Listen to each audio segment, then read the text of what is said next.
Fala galera, sejam muito bem-vindos ao canal Hipnoflow e neste canal nós falamos sobre hipnose, mentalismo, desenvolvimento pessoal, linguagem corporal e tudo que está relacionado ao universo da mente humana. Hoje nós vamos falar sobre depressão e ansiedade, que é um dos temas que eu tenho certeza que você tem interesse, inclusive você já estava ansioso aí esperando essa live, né? Então hoje eu tô com meu amigo Lucas de Albuquerque, é um cara que é um grande amigo meu. Então, antes de mais nada, tá? Se inscreve aí no canal. A maior parte da galera que assiste os vídeos do canal, Lucas, não é inscrito. Como é que pode uma coisa dessa? Tanto conteúdo bom que a gente traz pra galera, né? Se você der um joinha aí agora, o YouTube vai entender que esse conteúdo é importante e ele vai entregar para mais pessoas. Sem mais delongas, sem mais enrolações, para que a sua ansiedade não fique lá no talo.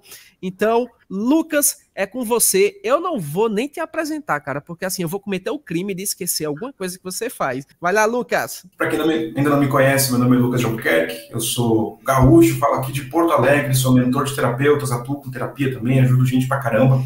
E hoje, gente, a gente vai falar um pouquinho sobre uma visão ligeiramente diferente sobre ansiedade e depressão. Quero trazer um novo ponto de vista. A espinha dorsal do que eu faço é uma coisa chamada teoria polivagal. Já existe há 30 anos, mas só tá começando a ser falado aqui no Brasil recentemente, cara. E uma coisa que eu acho muito legal dentro da teoria polivagal, não só da teoria polivagal, mas também de um campo do conhecimento que se chama neurobiologia interpessoal. Uma coisa sensacional que a teoria polivagal traz é essa tendência de não patologizar as respostas inerentes, naturais do nosso sistema nervoso autônomo. O nosso sistema nervoso tem respostas já meio que programadas pela nossa evolução biológica e, cara, hoje é meio que patologizado como ansiedade, como depressão, como várias outras coisas, mas é só nosso sistema nervoso funcionando. Cara, tem muita gente que pensa que se ela tá tendo comportamentos mais ansiosos nos últimos tempos, que tem algo errado com ela. Dependendo do contexto de vida dela, dependendo de onde ela veio, as coisas que ela passou, ter esses comportamentos ansiosos é um excelente sinal de saúde. É um excelente sinal de que o sistema nervoso dela tá funcionando adequadamente. Porque, cara, o papel do nosso sistema nervoso é manter nossa sobrevivência. Não é felicidade, não é prosperidade, não é nada disso, cara. É programado para sobrevivência, biológica mesmo. Então, muito do que se chama hoje de depressão e ansiedade, na verdade, são respostas naturais, benéficas do nosso sistema nervoso que só estão acontecendo em momentos inoportunos por conta de história de vida, por conta de contexto, por conta de um monte de coisas. Então, cara, a grande mensagem que eu já quero deixar aqui no início, cara, é que as pessoas não estão quebradas, as pessoas não estão doentes, foram aprendidas e, o mais importante, podem mudar. Perfeito, Lucas. É interessante que quando a gente fala de ansiedade e depressão, como você falou, né, as pessoas, elas assumem o rótulo que falaram para elas. Ó, você tem ansiedade, você tem depressão. Então, na verdade, você não é o que disseram que você é. Isso é apenas um estado e você não é esse estado. Estados ansiosos e estados depressivos faz parte do dia a dia. Ninguém 100% do dia vai estar ansioso e ninguém 100% do dia vai estar totalmente triste.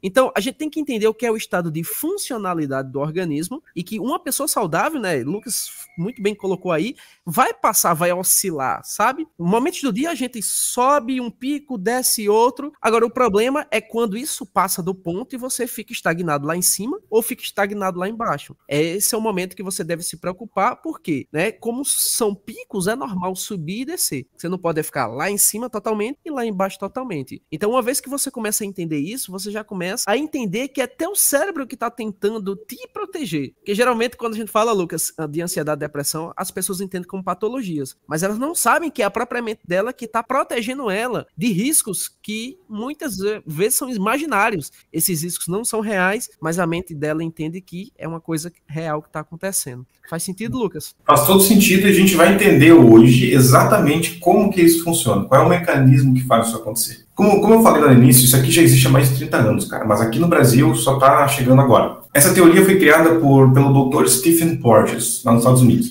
O que o Stephen Porges ele descobriu, cara, é que o nosso sistema nervoso ele é um pouco mais complexo do que se imaginava. Porque, cara, olha só, até então, o que basicamente todo mundo sabia é que no nosso sistema nervoso, a gente tem o sistema nervoso central, que é o nosso cérebro, a nossa medula espinhal, e a gente tem o nosso sistema nervoso periférico, que vai conectar com os órgãos e com os músculos. Dentro do sistema nervoso periférico, a gente tem o sistema nervoso somático, que conecta com músculos, com a pele e tudo mais, e a gente tem o sistema nervoso autônomo, que regula as funções vitais corporais. Esse sistema nervoso autônomo, ele é dividido em duas ramificações. O simpático, que é o que nos acelera, que normalmente a galera que está se queixando, que está falando que tem ansiedade, normalmente é essa ativação simpática que está acontecendo, que vai fazer nosso coração disparar, nossa pressão arterial subir. Tudo isso por quê? Porque é uma resposta de sobrevivência, de luta ou fuga, de performance. E a gente tem um outro ramo, que é o parasimpático, que é o oposto do simpático, que é o que nos desacelera, que regula a nossa digestão e nossa respiração. Então, quando a gente está com essa ativação do ramo parasimpático, a gente está mais calmo, mais tranquilo, mais relaxado, sem tanto tônus, sem tanta tensão muscular. A grande sacada do Stephen Porges, Bruno, está justamente aqui, porque ele entendeu que esse ramo parasimpático que nos desacelera não é uma coisa só. Na verdade, são redes nervosas. Pelo menos duas. E são redes, não é um nervo só. E é por isso que a teoria se chama polivagal. Porque, cara, quem faz esse papel do parasimpático é um carinha chamado nervo vago, que é o maior nervo do nosso corpo. Ele sai aqui da base da cabeça e, cara, conecta todos os nossos órgãos. O que o Stephen Porges percebeu foi justamente isso. E aí, olha só que interessante, cara. Porque ele entendeu que nós, mamíferos, e é importante a gente falar isso porque às vezes a galera esquece que é mamífero também. Nós, mamíferos, nós temos 3 estados do nosso sistema nervoso autônomo. A gente tem esse sistema nervoso simpático, que é o que nos acelera, que é o que nos prepara para performance, para lutar, para fugir, para enfrentar um desafio. Quando o sangue ferve, como a gente diz assim, o coração parece que vai sair pela boca, isso é a ativação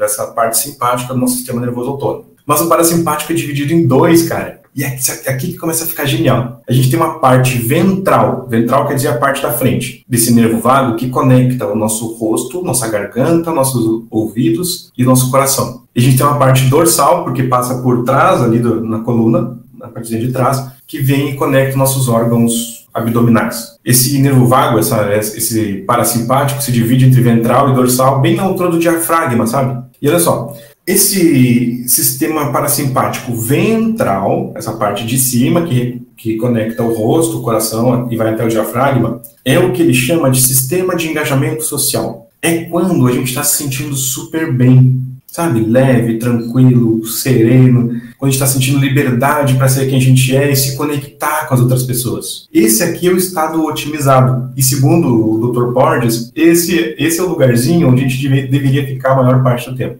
Depois, cara, a gente tem essa ativação simpática que eu falei, e por último, nós temos essa ativação dorsal. A ativação dorsal ela é parasimpática também, mas ela é diferente do ventral. Porque enquanto essa ativação ventral do engajamento social, ela é uma resposta de segurança, quando tu tá seguro, quando o sistema nervoso percebe pistas, sinais de segurança, ele fica nesse estado e a gente está se sentindo super bem. Se surge algum estímulo, alguma ameaça de perigo, algum perigo no ar, a gente entra no simpático. Se o simpático não dá conta, a gente vai para o dorsal. E o dorsal, ele gera uma resposta de desligamento, de desconexão, de dissociação.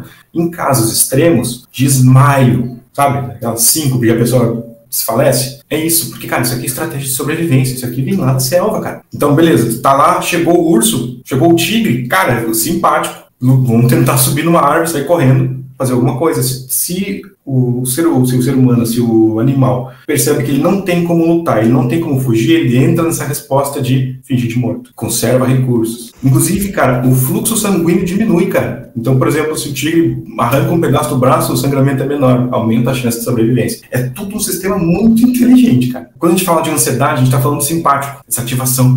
Quando a gente está falando de depressão, a gente está falando do dorsal. É a pessoa que está lá no desligamento, na desconexão, na dissociação, que dá aquela sensação de estar sem energia, de não ter ânimo para nada. Isso é o nosso sistema dorsal funcionando. E o sistema nervoso, ele alterna, como eu estava falando, ele alterna entre o sistema de engajamento social, simpático e dorsal, o tempo todo, cara. Mas, por causa de condicionamento, por causa de aprendizado, por causa de trauma, por causa de uma porção de coisas, às vezes, esse sistema nervoso, ele está condicionado a ficar lá em cima, não sabe? Preso lá em cima, como você estava falando, fica tenso e fica aquela coisa o tempo todo. Parece que está sempre tendo que lutar ou fugir para garantir a própria sobrevivência. Assim como o contrário também, pode ficar lá embaixo sem ânimo para nada, justamente porque o sistema nervoso, de forma super saudável do ponto de vista do sistema nervoso, protegendo ela de alguma coisa, de alguma maneira. Então, cara, não é doença, é o sistema nervoso funcionando. O problema não é o sistema nervoso, o problema é o que leva o sistema nervoso a agir dessa maneira. É porque é muito comum as pessoas terem crise de ansiedades baseada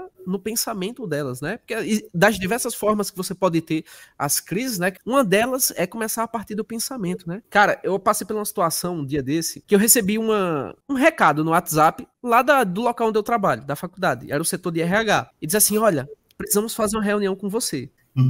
Vem aqui segunda-feira. Pô, era sexta-feira, velho. Meu irmão, eu recebi o recado, tipo, sexta-feira, velho, a reunião era segunda-feira, bicho. De sexta-feira eu fiquei, porra, vou ser demitido. Que merda foi que eu fiz? E eu fiquei buscando na minha mente. Não, será que foi isso? Não, será que é aquilo? E eu fiquei criando o pior dos cenários possíveis e inimagináveis de uma coisa que, no final das contas, não aconteceu. Não era nada disso do que eu estava pensando. Então, veja, o poder que a nossa mente tem de que antecipar um evento que talvez nunca vai acontecer. Então, muita gente tem crise de ansiedade começando a partir dos seus próprios pensamentos, dessa retroalimentação, e que parece que vira uma bola de neve. Começou, tipo, caramba, o que será que vai acontecer?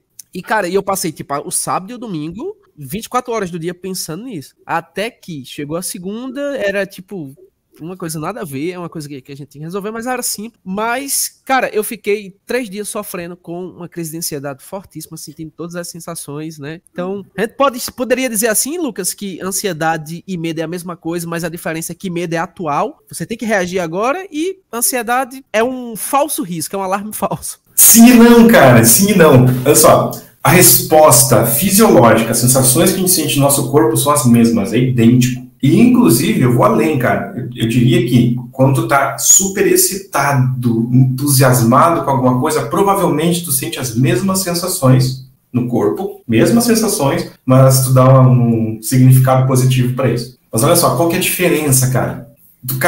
Tu acertou em cheio. Medo é quando existe um risco real, tipo a cobra, a aranha, o bicho, o carro que tá vindo. Cara, é um risco real, físico mesmo. Só que a ansiedade, o risco também é real para aquela pessoa.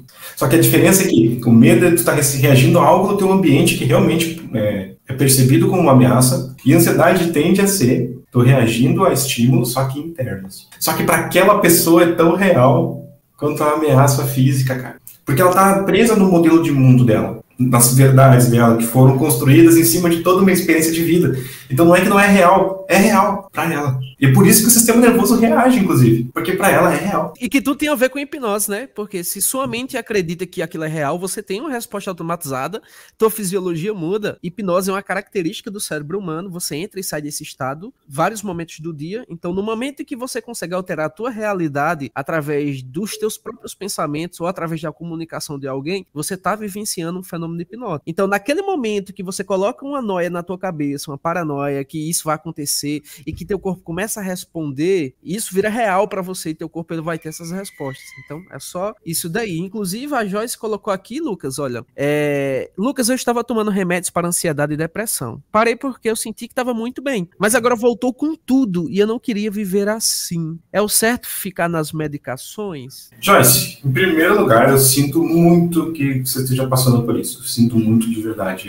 Eu acredito de verdade que ninguém deveria ter que passar por esse tipo de situação. Sobre medicação, você tem que conversar com o seu médico. Não fala se você deve ficar ou se você não deve ficar. Quem fala sobre isso é o médico. Agora, o que é interessante é que você busque algum outro tipo de auxílio nessa jornada. A psicoterapia, a hipnoterapia são ótimas ferramentas, são ótimas maneiras de você ajudar o teu sistema nervoso a perceber que, seja o que for que ele está reagindo, na verdade aquilo não é uma ameaça. Remédios não medicam pensamentos. O remédio, ela tem sua importância, com certeza, senão não existiria, ela é importante demais, mas eu penso assim, que além da medicação, você tem que ter outro recurso, como por exemplo um terapeuta, você tem que fazer a terapia, porque imagina só, uma pessoa que quer ficar musculosa e ela quisesse apenas ficar musculosa tomando a suplementação e não fizesse atividade física.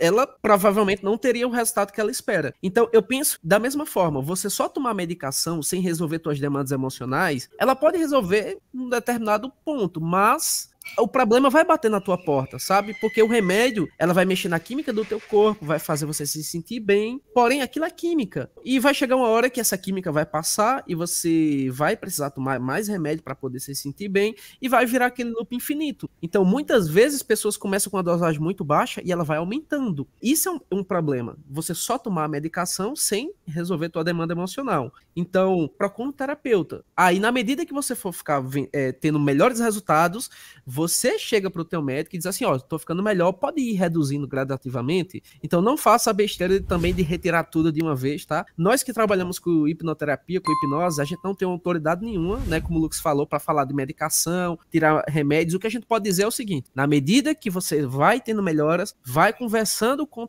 o teu médico para ver a possibilidade de ir reduzindo gradativamente e a gente trabalhar de mãos dadas. Então, eu acho que essa seria a melhor opção para você, tá certo? Porque senão, ó, acabou o efeito do remédio, o problema bate aqui, ó, a porta, aí você vai ter que tomar mais medicamentos para ter o mesmo efeito, ou você vai aumentar a frequência, um dos dois. Ou você aumenta a dose, ou você aumenta a frequência. Biologicamente, os receptores da membrana plasmática, você que é da área de saúde, Joyce, tudo que a gente utiliza no nosso corpo e que traz 1% de prazer pra gente, a gente quer mais daquilo ali, entendeu? Biologicamente, a gente foi preparado, né, Lucas, para fugir da dor e sentir prazer. Isso tanto físico quanto emocional. Então, se tu toma algo que vai te trazer bem, você vai querer mais daquilo ali. Só que isso, às vezes, se você não fizer de forma inteligente, acaba te prejudicando mais ainda, entendeu? Faz sentido, Lucas? Total. Excelente, cara, excelente. É exatamente isso. Olha só, a gente está falando de teoria polivagal. O lance é o seguinte, a teoria polivagal nos traz 3 princípios que norteiam o funcionamento do nosso sistema nervoso autônomo. O primeiro deles, eu já comentei, que é a hierarquia. Como que funciona essa hierarquia? Imagina uma escada. Imagina que o topo dessa escada é esse estado ventral que eu estava te falando, onde a gente se sente bem, onde a gente se sente seguro, onde a gente se conecta com os outros. A gente está assim, maravilhoso, a gente está muito bem. Abaixo disso a gente tem o simpático, que é quando a gente começa já a ficar na defensiva, quando a gente começa a ficar reativo, nosso organismo está se preparando para luta ou fuga, para algum tipo de performance, então a gente fica mais agitado, mais acelerado. E lá no fundo é a ativação, né, vagal dorsal, que é o desligamento, é a desconexão, é essa coisa sem energia, que a gente fica, como diz, não sei se aí tem essa expressão borocochô, a gente fica borocochô, a gente fica meio tristonho, meio cabisbaixo, meio... Aqui a gente chama, fica moado. Amuado, boa, é verdade, cara. Amuado. Traduz bem. Então, olha só, olha que interessante. Sabendo agora quais são os 3 estados que a gente tem naturalmente no nosso sistema nervoso e qual que é a hierarquia, uma coisa que eu ensino muito para os meus clientes é se perguntar onde que eu tô na escada. Onde que eu tô na escada? Será que eu tô lá em cima? Será que eu tô no meio? Será que eu tô embaixo? Dependendo de onde você tá na escada, existem caminhos para você voltar para a segurança. Por exemplo, se você está lá na parte de baixo da escada, você não consegue chegar lá em cima de uma vez só. Você primeiro tem que mobilizar o sistema, entrar no simpático, para depois você chegar na ativação ventral. Então, saber onde você está na escada te dá a resposta de como que você dá os próximos passos. Uma pessoa que precisa de ajuda, dificilmente sabe qual abordagem da psicologia ela deve procurar, qual que vai ser mais adequada. E muitas vezes os próprios psicólogos falham em educar sobre isso, sabe? E até porque não existe a psicologia, são as psicologias, né? A gente tem essa ideia de que a psicologia é como se fosse uma coisa só, né? Então são as psicologias. Exato, cara. Inclusive, quando nós trabalhamos com hipnoterapia, a gente está trabalhando com psicologia também, entendeu? Toda a base é psicologia. Então, se não existe ameaça, se não existe risco de vida, a tendência é que a gente fique nesse estado ventral, onde a gente está seguro, onde a gente pode se conectar, onde a gente se sente bem. Nosso organismo está no funcionamento mais otimizado que tu pode imaginar. Se existe alguma ameaça, algum risco, a gente entra no simpático para dar conta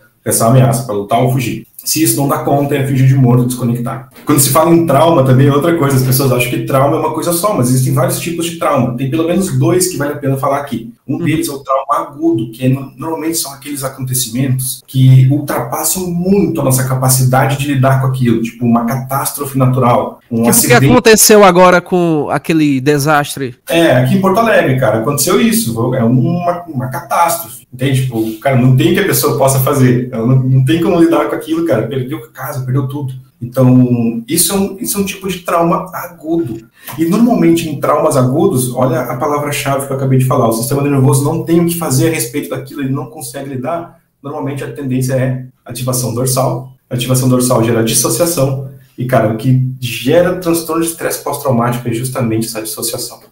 Beleza? E tem um outro tipo de trauma, que é o trauma complexo, que ele não é um evento de uma magnitude extrema, como um acidente, uma catástrofe, uma agressão violenta, brutalidade, essas coisas. O trauma complexo, ele são coisas menores, que te marcam e que se repetem muitas vezes ao longo da tua história. E eles treinam teu sistema nervoso para reagir de uma determinada maneira. E, tipo, a gente tava falando sobre isso, eu já lembrei de uma cena de uma série aqui, de um cara que tinha ido pra guerra do Vietnã, e aí ele voltou. E aí tem uma cena que ele tá numa festa com o pessoal, tipo, uma festa de dia. Aí tinha uma piscina e tal, era um lugar super tranquilo. Mas aí deu um estouro na rua e o cara entrou no modo sobrevivência total, porque o sistema nervoso dele tá treinado com granada, com tiro. Transtorno de estresse pós-traumático. Então perceba que não tinha granada, tiro, a guerra não estava acontecendo ali, mas ele respondeu como se estivesse na guerra. Isso é um sistema nervoso treinado para responder daquela maneira. E acontece muito, né? Muitos soldados que, quando voltam da guerra, eles têm que passar pelo processo de terapia para ressignificar aqueles traumas emocionais, né? Inclusive, para quem tem curiosidade, tá? Tem vários documentários mostrando aí que soldados que vieram da guerra, eles foram tratados com hipnoterapia para tirar gagueira, tirar pânico, fobia e vários outros tipos de patologias que ficaram na mente daquelas pessoas ali, de tanto ter contato com aqueles estresses ali, né, Lucas? Com certeza, cara, com certeza. O segundo princípio, e agora aqui algumas fichinhas vão cair pra galera. O segundo princípio da teoria polivagal é o que o Stephen Porges inventou uma palavra que não existe para definir isso, que ele chama de neurocepção. É o teu sistema nervoso procurando por pistas de segurança ou perigo no ambiente sem qualquer nível de consciência sobre isso. Você não sabe que o teu sistema nervoso está fazendo isso. É diferente de percepção, que envolve algum tipo de consciência. Ah, nossa, eu estou vendo tal coisa. Neurocepção acontece antes e automático, acontece o tempo inteiro. E é por isso que às vezes as pessoas que estão lidando com ansiedade, com depressão ou com qualquer outra questão psicológica, nossa, parece que do nada acontece isso. Não é do nada, é um processo que ele é inconsciente, você não tem consciência que ele está fazendo isso, acontece a nível biológico mesmo, e que se ele percebe algum tipo de perigo ou ameaça, ele vai ativar o estado nervoso adequado para lidar com aquilo. Por isso que o ambiente influencia total, né? Total. Mais do que tu imagina. Como que a neurocepção faz isso? Ela está muito conectada com essa parte bem de baixo, bem primitiva do nosso cérebro, que a gente chama de cérebro reptiliano ou tronco cerebral, que são áreas bem inconscientes mesmo. A gente não tem consciência do que essa parte do cérebro a gente não consegue ter acesso consciente ao que ela faz. Não tem como.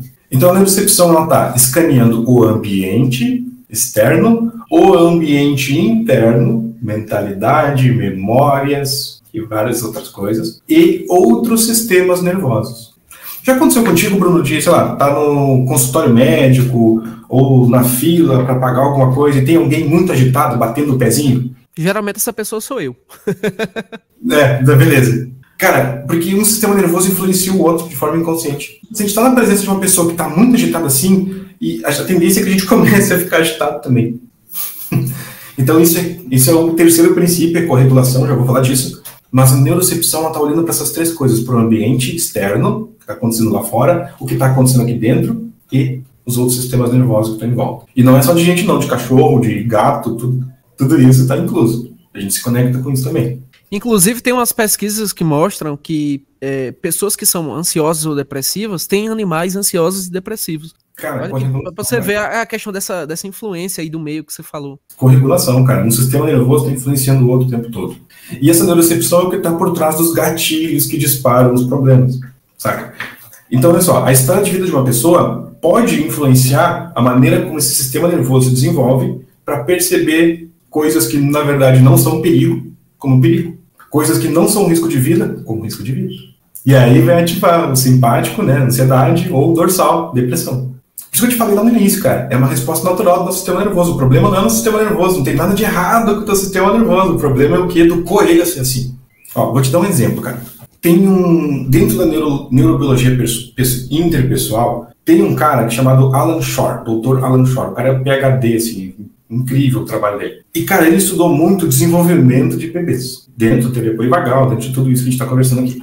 O que ele percebeu é que, quando a gente nasce, o nosso sistema nervoso ele não está 100% pronto ainda. A gente precisa de muita atenção, de muito cuidado, de corregulação, que a gente precisa que os nossos cuidadores sejam essa âncora de segurança para ajudar o nosso sistema nervoso a terminar de se desenvolver. É isso. Se isso não acontece, esse sistema nervoso já fica um pouquinho capenga, ele já tem menos acesso a esses estados de segurança e mais probabilidade de responder com ansiedade e depressão, né, com esses estados nervosos por trás da ansiedade e da depressão.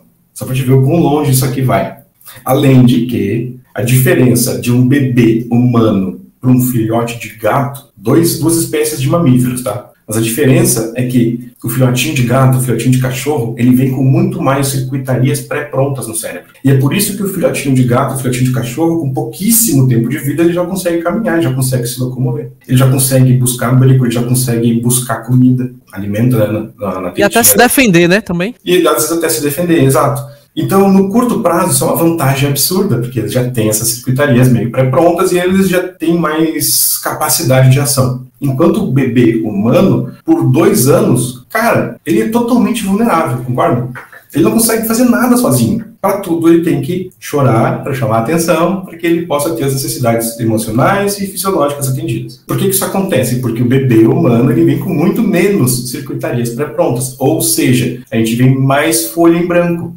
No início, isso é uma desvantagem, já que os outros filhotinhos eles conseguem já fazer todas essas coisas que a gente falou, o bebê da espécie humana não. Mas ele não tem o mesmo teto de desenvolvimento que o filhotinho de cachorro ou de gato. E é por isso, cara, a gente é muito mais moldável. A gente pode ir muito mais longe, a gente pode aprender coisas, desenvolver muito mais habilidades. No longo prazo, a gente tem a vantagem. Porém, nesse início, cara, a influência do meio, do ambiente, é gigantesca. Só para te ter uma ideia, existe uma vertente da psicologia, inclusive, que se chama estilos de apego. É basicamente o seguinte, tem tudo a ver com o que a gente está falando aqui. A gente tem 4 estilos de apego, o seguro, o ansioso, o evitativo e o desorganizado. Isso, cara, se desenvolve no primeiro ano de vida. É como a interação ou falta dela com os cuidadores primários molda o sistema nervoso. Se aquela criança tem as necessidades fisiológicas e emocionais atendidas de forma constante, ela desenvolve apego seguro. Cara, ela tem muito... Na vida adulta, ela vai ter uma facilidade gigantesca de se conectar com pessoas, de conhecer pessoas novas, é uma pessoa segura de si, confiante. O sistema nervoso se desenvolveu dessa maneira, a partir desses estímulos iniciais, cara. Agora, eu não vou entrar muito nisso aqui, eu só vou te dar mais um exemplo. Agora, por exemplo, se essa atenção primária, ela era inconstante, atendia um pouquinho, cortava, atendia um pouquinho, cortava, cara, aquele bebezinho pode acabar desenvolvendo um estilo de apego ansioso ou evitativo. Ansioso no seguinte sentido, cara, o que eu tenho que fazer para manter essa atenção? Na vida adulta, normalmente são sempre aquelas pessoas que não sabem dizer não, que fazem tudo para agradar os outros, com um mecanismo para poder ter as necessidades atendidas, sabe? Enquanto o evitativo é aquele que, cara, se distancia, se isola e eu me viro sozinho. Só que tudo isso, cara, é adaptação nervosa, do sistema nervoso que acontece até 1 ano de idade, cara. E tem estudo, cara, alguns dos estudos mais longos da psicologia são justamente nessa área, onde acompanharam bebês até o início da idade adulta. Tudo que eles passaram. E confirma, bate certinho esses estilos de apego. Só para a gente ter uma ideia do tanto de coisas que influenciam o desenvolvimento do nosso sistema nervoso. E tudo isso, cara, a neurocepção vai usar depois para escanear o ambiente para saber se é seguro ou não, percebe? E por isso que eu te falei lá no início, que às vezes o cérebro da pessoa está respondendo com ansiedade a um perigo que não está ali. Mas não quer dizer que não é real, cara, porque para aquele sistema nervoso, por causa de todo aquele contexto e história de vida, é real, pra caramba. Inclusive tem até um livro chamado O Corpo Guarda Suas Marcas. Você pode ver que o que nós passamos hoje na fase adulta, tudo isso foi construído lá atrás, coisa que a gente nem se lembra mais, coisa como Freud já dizia, né? Tem traumas que ficaram escondidos da mente consciente, mas que elas ficam gerando sintomas lá na frente, na fase adulta.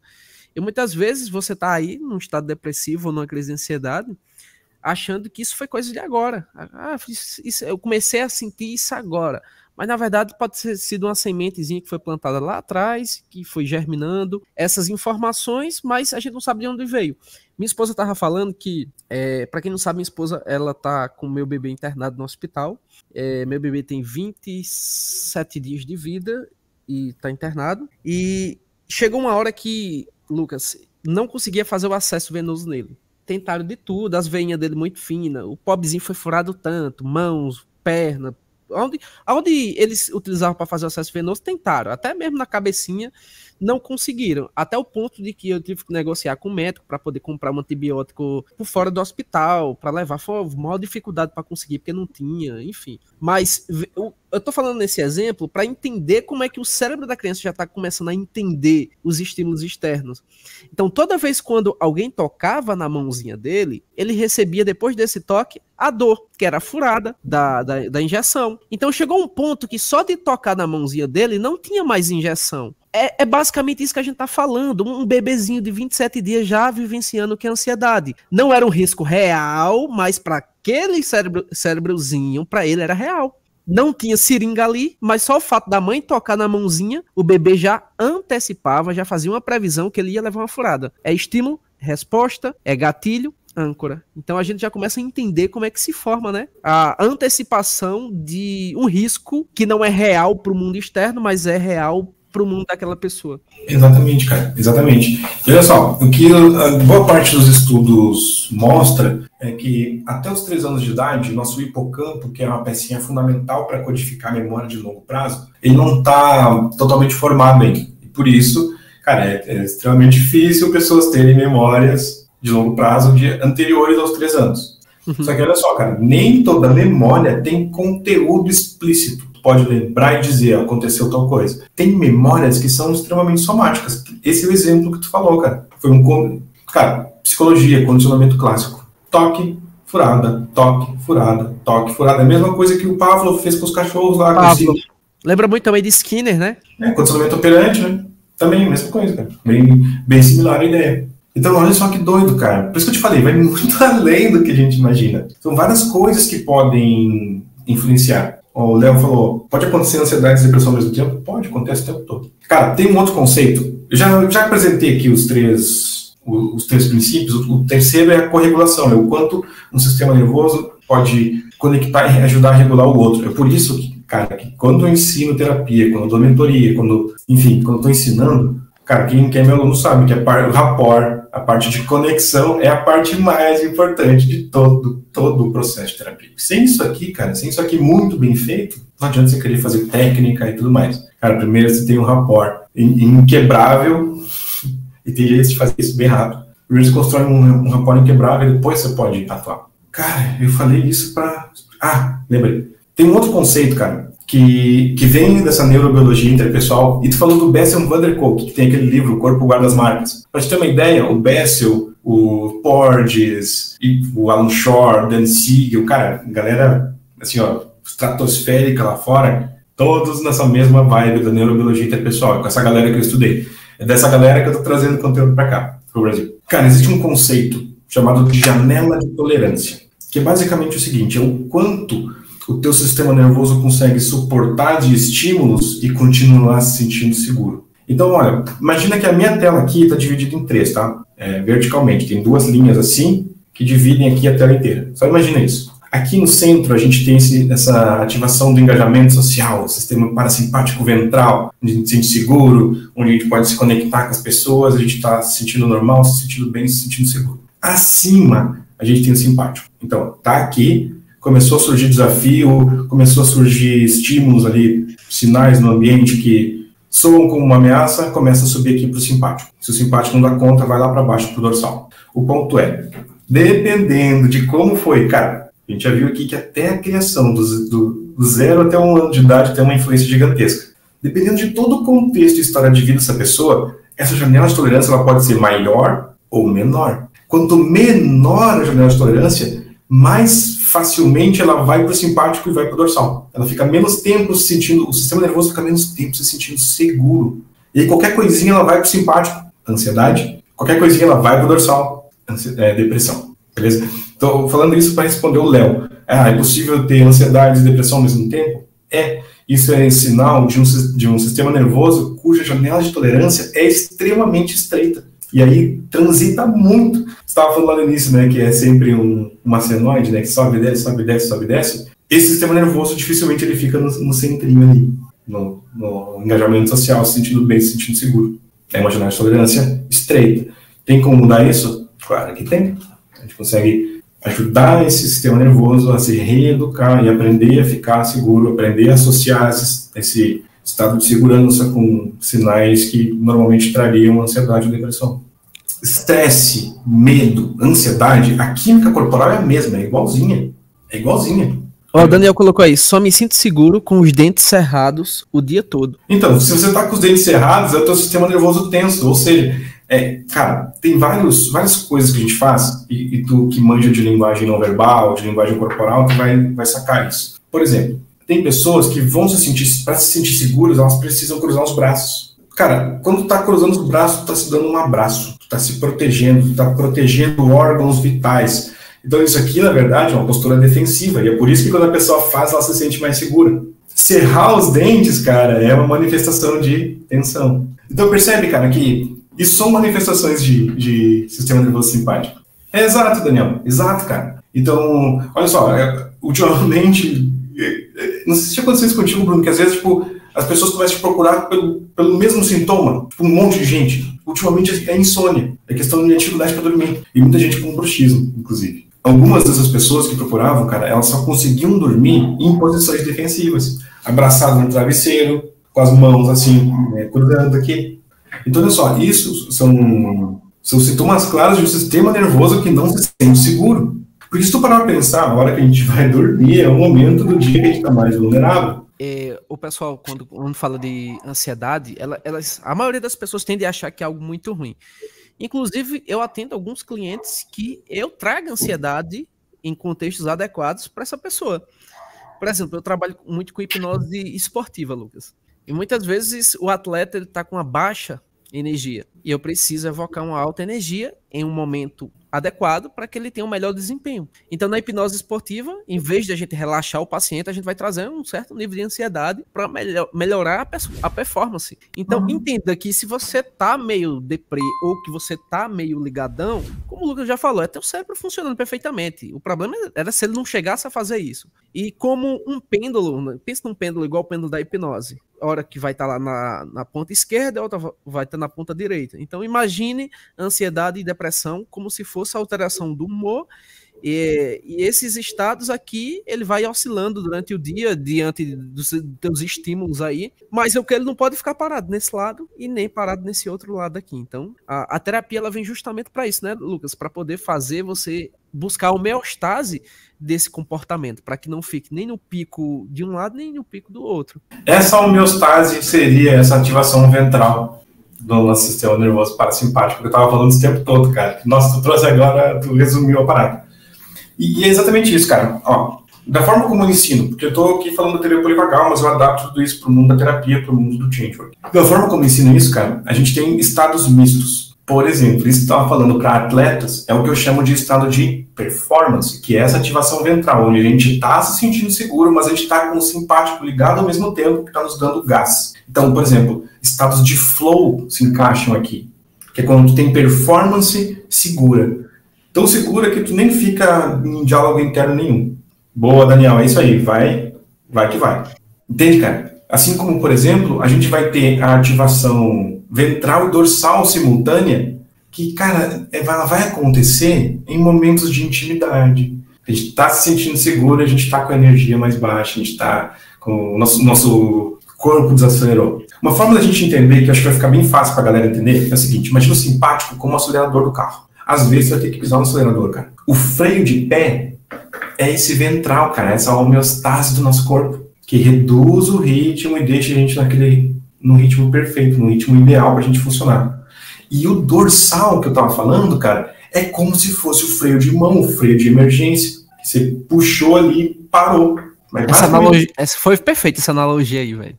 Cara, é assim que o nosso sistema nervoso funciona. Então não é porque o teu sistema nervoso acelera e freia o tempo todo, que existe algo errado. Não, esse é o funcionamento normal. O problema é que, às vezes, por conta de tudo isso que a gente já falou e mais um pouco, o que acontece é que o sistema nervoso fica com o pé fincado lá no acelerador o tempo todo. Ou fica com o freio de mão puxado, cara, e o carro não anda. E tudo isso pode mudar, cara, porque tudo isso é a maneira como o cérebro está conectado, como todo o sistema nervoso está conectado. Tudo isso pode mudar, cara, porque o sistema nervoso ele é altamente adaptável. É para isso que serve a terapia. Quais são os marcadores somáticos dessa ativação simpática? Coração que acelera, porque ele precisa bombear mais sangue para os músculos, mais sangue, mais oxigênio. Então o nosso corpo ele também vai liberar mais insulina, que vai quebrar moléculas de gordura e transformar em glicose, que vai nos dar aquela injeção de energia. Nossa pressão arterial ela vai aumentar justamente para mandar essa energia para os grandes músculos e a gente poder ter performance para lutar ou fugir de sobrevivência. Esses são alguns dos marcadores somáticos. Nossas pupilas, elas mudam também para que a gente possa, para que possa entrar mais luz, a gente prestar mais atenção naquilo que está sendo percebido como uma ameaça. Cara, um monte de coisa muda fisiologicamente. Alguns vão sentir algumas coisas diferentes de outras, não vai ser sempre as mesmas coisas, a intensidade de cada um vai ser diferente. Tem os sintomas típicos, tem os sintomas atípicos, né? Por exemplo, preocupação, medo constante, irritabilidade, palpitação cardíaca, tremor, até falta de ar, cara, pode dar, entendeu? E por outro lado, a depressão vai envolver justamente essa desconexão, muitas vezes desconexão de si mesmo. Tem gente que vai experimentar isso como despersonalização, cara. Tem uma gama de sintomas gigantesca. Baixa energia, sensação de fadiga, isso são alguns dos sintomas de depressão. Distúrbios alimentares, que são situações bem atípicas, então é muita coisa assim. Então assim, se você quer ver tabelinha pronta, então se você botar no Google vai aparecer uma porrada de sintomas de ansiedade e depressão. Então assim, eu acho que é mais importante você entender que na ansiedade você tá com alta carga de energia e na depressão você está com baixa carga de energia e aí pode vir muitas coisas a partir desses dois pontos aí. Tu percebe que o mundo, a vida, a realidade, as coisas, as pessoas são sempre as mesmas, independente se tu tá feliz ou triste. E que a única coisa que realmente muda é a maneira como tu está se sentindo. E isso muda a maneira como tu percebe, no que tu presta atenção, como que tu se comporta, como que tu se expressa. E por consequência de tudo isso, que tipo de resultado tu vai ter? Cara, você já está em transe de olhos abertos, você não precisa entrar naquele transe de olhos fechados para entrar em transe. Você já está em transe de olhos abertos porque emoção altera a percepção de realidade. Assim fica facinho para eles entenderem. Muito. E o que a gente precisa fazer é justamente lidar com estados emocionais, porque esses estados emocionais estão na base da nossa atenção, dos nossos comportamentos, dos nossos pensamentos, da maneira como a gente se expressa e se comunica. E são essas coisas que determinam os resultados que a gente vai ter na vida. Você estava falando que vai ter vários sintomas, né, de ansiedade e depressão. Cara, preocupação excessiva. Só que, cara, preocupação excessiva é uma coisa que vem depois. Primeiro vem o estado no corpo influencia todo o resto. Então, por isso que eu tô falando, cara, marcador somático, sensação no corpo, foca nisso, cara. Quando a gente foca nisso, a gente muda isso, a gente muda todo o resto por tabela. É assim que a gente trabalha de uma forma bem inteligente e direto ao ponto. Eu tenho um lema no meu trabalho, tanto quando eu estou ensinando, quanto quando eu estou atendendo clientes. Uma coisa que influencia bastante no sistema nervoso é o que a gente chama de prosódia. Prosódia é tom de voz, ritmo, altura, frequência e tudo mais. Tem uma coisa que faz muito bem, que ajuda a acalmar o sistema nervoso, que é cantarolar. Sabe, às vezes tu nem sabe a letra, mas tu fica cantarolando, fazendo a melodia. Sim. Isso vai mexer com a musculatura da garganta de uma maneira que vai influenciar o nervo vago e vai ajudar a gente a voltar para esse estado mais ventral que eu estava falando ali, desse estado de homeostase. Não é à toa que falam que quem canta seus males espanta. Cantar também vai fazer isso, porque olha só, uma forma de a gente acalmar o sistema nervoso é através de respiração. Tem uma respiração que é quando tu puxa fundo e solta o ar bem devagarinho, pelo menos 2 vezes mais longa que a inspiração. Por quê? Quando a gente inspira, isso é um estímulo simpático. Quando a gente solta o ar, é um estímulo parasimpático. Então, se a gente quer acalmar o sistema nervoso, a gente inspira e fica 2 vezes mais tempo soltando, ou até mais do que 2 vezes. Cara, experimenta fazer isso por 4, 5 vezes seguidas e nota a calmaria que dá. Uma outra coisa que tende a acalmar é justamente água gelada no rosto. Né? Frio no rosto é uma outra coisa que vai gerar... Cara, essa eu não sabia. Tem uma técnica que é bem extrema para casos de ansiedade, quando a ansiedade está lá em cima, que é justamente tu ter uma tigela cheia de água com gelo, com pedra de gelo ali mesmo, e aí tu puxa o ar, né, segura um pouquinho e mergulha o rosto nessa tigela. Fica ali por um tempinho, levanta, solta. puxa de novo, vai lá e mergulha o rosto no tigela de gelo. Mas ela é bem extrema mesmo, casos bem extremos, ativações bem extremas. Né? Cantarolar, cantar, porque quando a gente está cantarolando e cantando, a gente faz essa respiração que eu acabei de te falar, cara. Porque a gente puxa o ar e para a gente poder cantar, a gente fica soltando um pouquinho de ar de cada vez. A gente fica mais tempo soltando o ar do que puxando. É a mesma coisa. Só que tem o estímulo nas cordas vocais aqui que vai ajudar também a estimular o nervo vago. Congelado, com certeza. Gargarejar. Mesmo princípio, cara, por causa da musculatura, por causa das terminações nervosas que a gente tem na garganta. Demais. Cara, tem um monte de coisa. Eu tava falando mais cedo quando eu falei da hierarquia, quando a pessoa tá lá na escadinha, lembra da escadinha? Ela tá lá no fundo da escadinha, cara, ela não consegue voltar para o estado de segurança. Ela tem que passar pelo simpático. Então, o que isso quer dizer? Essa pessoa, cara, tem muito marcador somático envolvido, né? Por exemplo, tem pessoas que dissociam.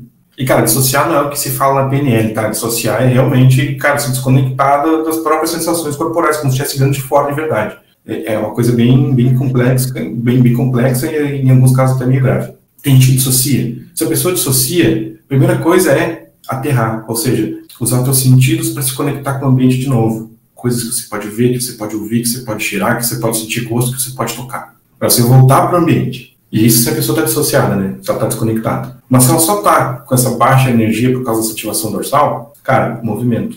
Dependendo, se você está muito pesado, o movimento tem que ser pequeno. Cara, começa dando umas batidinhas nas pernas, batendo o pé, e isso já vai começar a movimentar. Depois, beleza, levanta, caminha. Porque isso vai mobilizar. Cara, não é à toa que falam, que tem muito estudo, inclusive, que comprova que a atividade física faz maravilhas por pessoas que estão passando por depressão. É justamente por causa disso, porque a atividade física, movimento, vai gerar ativação simpática e vai tirar a pessoa desse tipo de ativação crônica.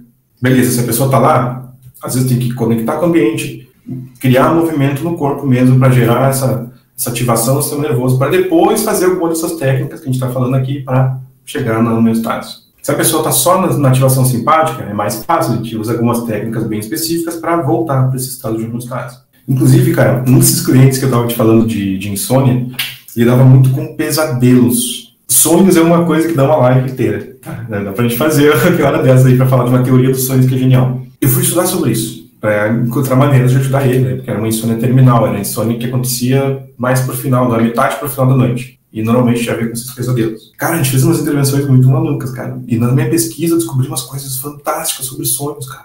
Por exemplo, tem estudos que comprovam que quem tem pesadelo com pessoas que estão em depressão profunda, que tem muito pesadelo, cara, isso aumenta em muito o risco de fazer bobagem. Cara, recorrente, assim, tipo, quase todo dia. Tem essa teoria de uma escola britânica de psicoterapia chamada Human Givens, que, cara, eles têm uma teoria do porquê que a gente sonha. Eu vou resumir aqui pra ti porque inclusive tem a ver com depressão. Só por isso que eu vou trazer esse gancho, mas tu vai entender essa sacada. Então, tipo, tem um livro que fala, sei lá, que você sonhou com uma cobra em cima de uma pedra branca, quer dizer que você vai ser traído. Não, cara, não. Cada pessoa é diferente, tá? O que essa teoria propõe, de forma muito resumida, cara, dá pra fazer uma live sobre isso. É o seguinte, o sistema nervoso, eles chamam de expectativas emocionais, que são ativações emocionais que a gente tem durante o dia e que não se concretizam em ações. Porque emoção, cara, vem do latim de movere, né? Ou seja, emoção é combustível para ação. Só que cada vez mais na sociedade, a gente não consegue agir sobre tudo que a gente sente. Então, muita coisa a gente vai meio que reprimindo. Então, eles dizem que a gente tem o ciclo, né? Pensar, sentir e agir. Mas como a gente pensa muito, sente muito e age pouco, essas expectativas emocionais, elas não se concretizam, elas vão sobrecarregando o sistema nervoso. Quando você vai dormir, é a hora perfeita para o sistema nervoso resetar para ele estar ok no outro dia para funcionar. Só que se tem essas expectativas emocionais que não foram resolvidas durante o dia, teu cérebro vai usar o período REM do sono, que é quando a gente sonha, como se tu agisse, transformasse essa ativação, essa expectativa emocional em ação, só que no sonho, de uma forma totalmente metafórica. E aqui, qual que é o link com a depressão, cara?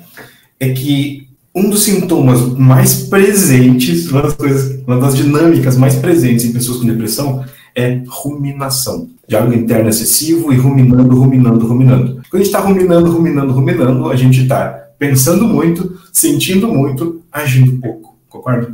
Essa pessoa, quando vai dormir, ela precisa passar muito mais tempo nesse sono REM para poder sonhar de forma metafórica e resolver essas expectativas emocionais para o sistema nervoso ficar zerado no outro dia. Só que o sono REM, quando a gente está sonhando, nosso cérebro está tão ativo ou até mais do que quando a gente está acordado. E o cérebro é o órgão que mais gasta energia no corpo. Então, olha só, essa pessoa precisa muito mais tempo no sono REM, e quando ela fica mais tempo no sono REM, ela fica menos tempo em sono profundo. Ou seja, ela gasta energia dormindo ao invés de recarregar a bateria. Aí, no outro dia, ela acorda cansada, com baixo ânimo, mesmo que ela durma 10, 12 horas, ela continua acordando cansada, sensação de fadiga, de sem ânimo para nada, e acha que isso é sintoma de depressão.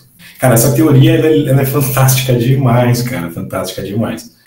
Espero ter conseguido deixar a grande mensagem que eu queria deixar, que é: você não está doente, você não está quebrado, você tem um sistema nervoso que funciona perfeitamente, mas que talvez esteja condicionado, educado para funcionar de uma maneira que não te ajuda hoje, e isso pode mudar. E pode mudar mais rápido do que você imagina. Cara, esse é o resumo, é isso que eu queria trazer, mostrar o funcionamento desse sistema nervoso, para eu entender, peraí, onde é que eu estou na escada? Primeira coisa, né? Entender, cara, que tipo de ativação o sistema nervoso tu está tendo. E que, cara, o teu sistema nervoso funciona bem pra caramba, sozinho. Ele tá fazendo o que ele foi treinado por milhões de anos de evolução para fazer. Você pode reeducar o seu sistema nervoso. E o caminho, hipnoterapia, psicoterapia, são ótimos caminhos para modificar isso de forma bem rápida. Ó, e a gente tá com um projeto aí que, se você, né, sentir no coração aí, né, de apoiar o canal com R$1, é só R$1. Se você quiser apoiar o canal, fica à vontade aí, porque isso traz recursos pra gente poder trazer equipamentos aqui, como um webcam boa, microfone, essas coisas. E a gente sabe que, eu sei que isso é chato pra cacete, mas tem gente que curte, tá ligado, o conteúdo que a gente faz, e que tipo R$1 a mais ou a menos não vai fazer, vai deixar ninguém mais rico, mais pobre aí. É isso daí, cara. Lucas, obrigado, e lembre-se dos ensinamentos que foi dado hoje. Você não é o que você sente, você não é esse estado depressivo ou ansioso. Isso são estados que ela vai mudar, e eu sei que você que está passando por isso, você vai vencer essa e o sol vai voltar a brilhar. Então, abraço para todos vocês.